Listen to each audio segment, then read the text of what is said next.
Граждани на Мездра се включиха в поредицата от протести, които се организират в цялата страна след смъртта на 12-годишната Сияна, която загина в катастрофа край село Телиш. Мирният протест беше насочен срещу войната на пътя и некачествената инфраструктура. Градът е един от най-потърпевшите след проточилия се с години ремонт на международния път Е-79. Стига толкова смърт на пътя. Наистина нямаме повече деца да губим. Искаме да се движим по нормални пътища, които да се връщаме вечер вкъщи у дома живи и здрави, както и децата ни. И просто да имаме една нормална инфраструктура, която да ни кара и да останем в тази държава. Защото нашия регион, особено северо-западна България, все едно е забравен от България и от Бога. Хората носеха стикери "Аз съм Сияна" и "Стига толкова смърт на пътя". Сигурно всеки втори българин в България има познат или приятел, който е претърпял ПТП. Дали е било фатално или не, няма значение. И ние нямаме нужда от повече жертви. Не искаме. Ние не искаме да умираме. Искаме да живеем. Искаме децата ни да растат в една държава, в която когато излезеш сутрин за работа си спокоен и знаеш, че ще стигнеш там, където си тръгнал. Не да пратиш жената и децата ти някъде и да седиш и да се чудиш те дали ще се върнат. Да закъснеят 5 минути и си кажеш: Боже, дали не стана нещо. Защото трябва да мислим по този начин.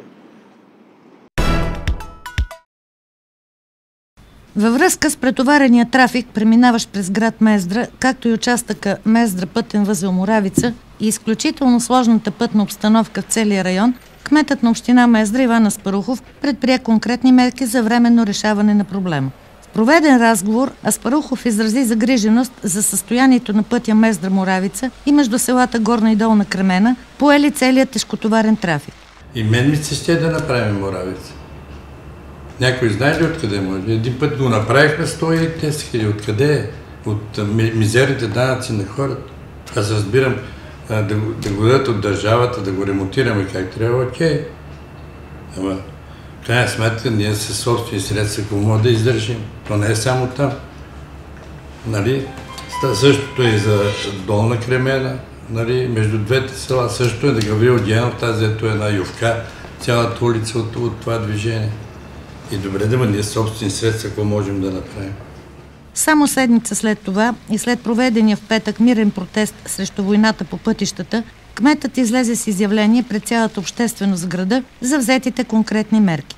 Той възложи на общинско предприятие "Чистота" да поеме поддръжката на участъка Мездра-Моравица, а хоризонталната маркировка и вертикалната сигнализация ще бъде извършена от общинско предприятие "Стопански дейности". В изявлението си Аспарухов заяви, че след пуска на пътя Мездра-Ботевград от общинската администрация ще настояват за цялостен ремонт на участъците, определени за обходни пътища по време на строителството на Е-79. Двете платна на Александър Стамболийски, пътя Мездра-Моравица, участъка Горна и Долна Кремена и улица Гаврил Генов в същото село.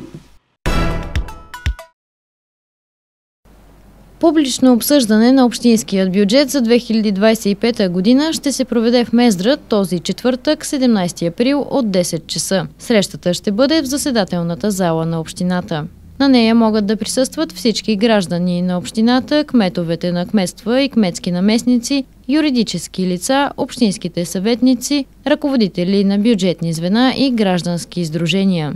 Материалите за обсъждането са публикувани на интернет страницата на община Мездра. Становища, предложения и препоръки по проекта на бюджет 2025 могат да се представят до датата на публичното обсъждане. В Мездра организират тематичен великденски базар за производителите от региона. Той ще се проведе в покритата част на обновения общински пазар.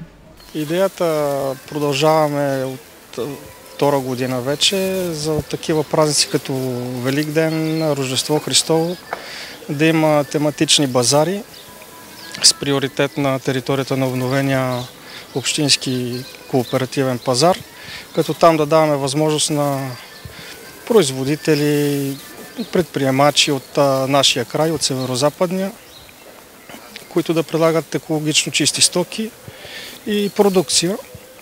В същото време гледаме да насърчиме местната инициатива в хората, включително и сред най-възрастните ни пенсионери, които да могат да предлагат ръчно изработени сувенири, зеленчукови насаждения предлагат и така нататък. Всеки, който има желание за развитие на някаква форма на бизнес, е добре дошъл на територията на пазара и на драго сърце ще му съдействаме. Базарът ще се проведе на 15 април, вторник от 9:30 часа.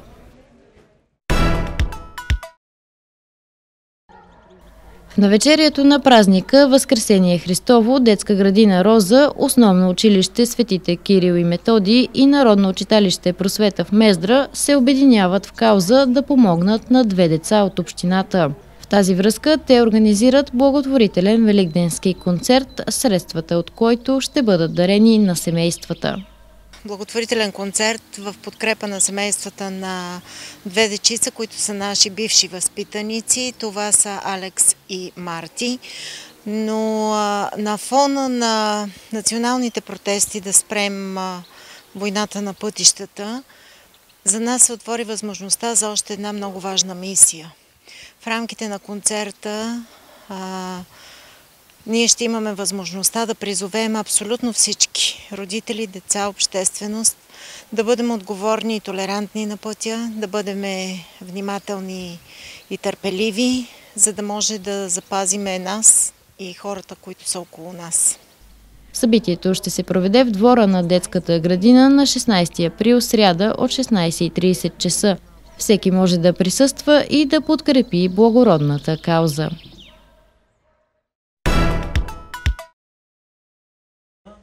126 автори от цялата страна са подали непубликувани свои творби в 9-то издание на конкурса Георги Тодоров, организиран от Народно читалище Просвета 1925 в Мездра. Конкурсът се провежда от 2016 година насам в памет на Георги Тодоров, дългогодишен учител по български език и литература в Мездра, училищен инспектор, журналист, писател, краевед и читалищен деец.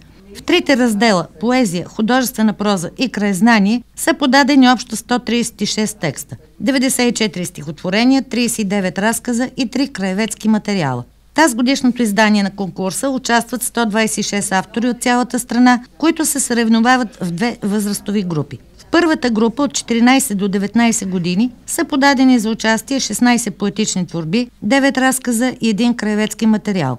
Във втората група, над 20 години, са представени 78 стихотворения, 30 разказа и 2 краеведски творби. Обявяването на резултатите от конкурса ще бъде на 23 април в библиотеката на Народно читалище Просвета 1925 в Мездра. Отборът на Локомотив Мездра инкасира втора поредна загуба при гостуването си на едноименния тим от град Левски с 0-1.